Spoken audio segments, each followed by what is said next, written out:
যে বুলেটগুলো তাকে করা হয়েছিল সে বুলেটগুলো আসল বুলেট ছিল না, সেগুলো ছিল রাবার বুলেট। তারপরে তার শরীরে নাকি 90টা গুলি করা হয়েছে, তারপরও সে মরে নাই। যদি তাকে পয়েন্ট রেঞ্জ থেকে আসল বুলেট দিয়ে গুলি করা হতো, সে কখনোই এতক্ষণ দাঁড়িয়ে থাকতে পারতো না, সাথে সাথে 1 সেকেন্ড কিংবা 2 সেকেন্ডের মধ্যে মাটিতে লুটিয়ে পড়তো। বিসমিল্লাহির রহমানির রহিম। আসসালামু আলাইকুম, কেমন আছেন সবাই? আশা করি সবাই অনেক অনেক ভালো আছেন। তো আজকে কথা বলবো খুবই কন্ট্রোভার্সিয়াল একটা বিষয় নিয়ে, সেটা হচ্ছে আবু সাঈদের মৃত্যু রহস্য। তো দেখেন, আপনারা প্রথমে দেখেন যে আবু সাঈদকে গুলি করার পরে তিনি কিন্তু দাঁড়িয়েছিল। বিষয়টা একটু ভালো করে লক্ষ্য করে দেখেন। তো আবু সাঈদকে গুলি করা হয়েছিল অ্যারাউন্ড হচ্ছে সর্বোচ্চ 10 মিটারের মতো রেঞ্জ থেকে। তো 10 মিটারের মতো রেঞ্জ থেকে কাউকে গুলি করলে সে কিন্তু এতক্ষণ দাঁড়িয়ে থাকতে পারে না। দেখেন, আবু সাঈদ কিন্তু মোটামুটি অনেকক্ষণ দাঁড়িয়েছিল, সে কিন্তু সাথে সাথে পড়ে যায়নি।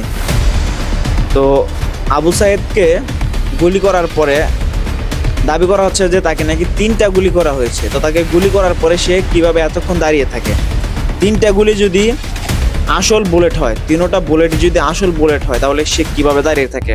সর্বোচ্চ সে 1 সেকেন্ড দাঁড়িয়ে থাকতে পারবে। একটা বুলেট খাওয়ার পরেও সে সর্বোচ্চ 1 সেকেন্ড দাঁড়িয়ে থাকতে পারবে। সে কিভাবে এখানে আপনার হচ্ছে 1 মিনিট বা 2 মিনিটের মতো দাঁড়ায় ছিল? এর মূল কারণ হচ্ছে যে বুলেটগুলো তাকে করা হয়েছিল সে বুলেটগুলো আসল বুলেট ছিল না, সেগুলো ছিল রাবার বুলেট। তো এই বুলেটগুলো খাওয়ার পরে তার মাথায় নাকি প্রচণ্ড আঘাত সে পেয়েছিল। নিজেদের মধ্যে দৌড়াদৌড়ি করতে গিয়ে সে আঘাত পেয়েছিল। দেখেন, যিনি তার যে ময়নাতদন্তের রিপোর্ট দিয়েছে তিনি বলতেছে সে নাকি 6 বার তার রিপোর্ট পরিবর্তন করেছে। যখন রিপোর্ট ফাইনালি জমা দিতে যাই তখন আসলে বারবার 6 বার চেঞ্জ করার পরে তার যে লোক 6 বার রিপোর্ট পরিবর্তন করতে পারে সে কি নিজ স্বার্থে যে কোনো সময় রিপোর্ট পরিবর্তন করতে পারে না? তাহলে সে তার কথা কিভাবে বিশ্বাসযোগ্য হবে? দেখেন, এই হান্নান মাসুদ কি বলতেছে, তাকে নাকি শেখ হাসিনা গুলি করে শোয়া রাখছিল, তারপরে তার শরীরে নাকি 90টা গুলি করা হয়েছে, তারপরও সে মরে নাই। কথাটা আপনারা আগে একটু ভালো করে শোনেন, তারপর আমি বলতেছি। শেখ হাসিনা ঢাকায় আমারও গুলি করে ফেলাই রাখছে। না, আমার পুরো শরীরে কোমর থেকে পা পর্যন্ত গুলির দাগ আছে, না হইলো 90টা করা গুলির দাগ। শুনলেন তো যে হান্নান মাসুদ কি বলল? তাকে নাকি 90টা গুলি করা হয়েছে। 90টা গুলি করার পরেও হান্নান মাসুদ মরে নাই, কিন্তু 1টা বা 2টা গুলি করার পরে কিভাবে আবু সাঈদ মরল? তাদের চাপাবাজির লেভেল মনে করেন যে একদম লিমিট ক্রস করা চাপাবাজি করে এরা। তো আমি আপনাদেরকে একটা কথা বলে রাখি যে আবু সাঈদকে যে গুলিটি করা হয়েছিল সেই গুলিটি মোটেও আসল বুলেট ছিল না, সেটি ছিল রাবার বুলেট। কিন্তু কী কারণে আসলে আবু সাঈদের মৃত্যুটা হয়েছিল সেটা নিশ্চিত নয়।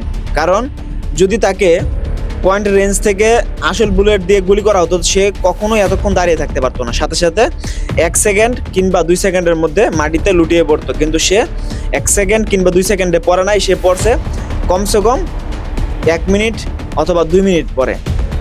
এটা থেকেই বোঝা যায় যে আবু সাঈদকে রাবার বুলেট দিয়ে গুলি করা হয়েছিল, যদিও সেটাও মোটেও ঠিক না। কিন্তু এখানে আমাদেরকে একটা জিনিস মাথায় রাখতে হবে যে আসল বুলেট দিয়ে আবু সাঈদকে গুলি করা হয়নি। এরপরে তার মৃত্যু নিয়ে রয়েছে অনেক রহস্য। তাকে গুলি করা হয়েছিল প্রায় 11টা কিংবা 12টার দিকে, কিন্তু সে মরেছে 5টা থেকে 6টার দিকে। তাকে এই মাঝের সময়টাতে কেন হসপিটালে নিয়ে যাওয়া হয়নি, এটা নিয়েও কিন্তু একটা ধোঁয়াশা রয়েছে। একটা মানুষকে গুলি খাওয়ার পরেও কেন হসপিটালে নিয়ে যাওয়া হলো না? সেখানে তো অনেক মানুষ ছিল, অনেকে তো পরে আবেগ দেখাইছে, কিন্তু কাজের সময় কেউ কিন্তু তাকে সাহায্যটা করে নাই। যদি করতো তাহলে আজকে আবু সাঈদকে মরতে হতো না। সেখানে আপনারা দেখতে পাচ্ছেন যে একজনের বুকে, দেখেন ভালো করে, যে একজনের বুকে হচ্ছে আবু সাঈদ, মানে তার বুকে গিয়ে পড়ে যায়। এরপরে আস্তে আস্তে আবু সাঈদ নিস্তেজ হতে শুরু করে। তো তারা হচ্ছে এখানে একটা বোকামি অবশ্যই করছে, সেটা হচ্ছে আবু সাঈদকে দ্রুত হসপিটালে নিয়ে যাওয়া হয়নি।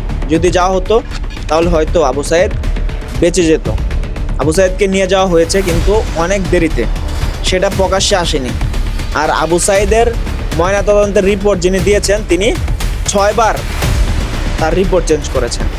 কোনো সৎ ও আদর্শবান নীতিবান ডক্টর কখনোই তার রিপোর্ট পরিবর্তন করতে পারে না।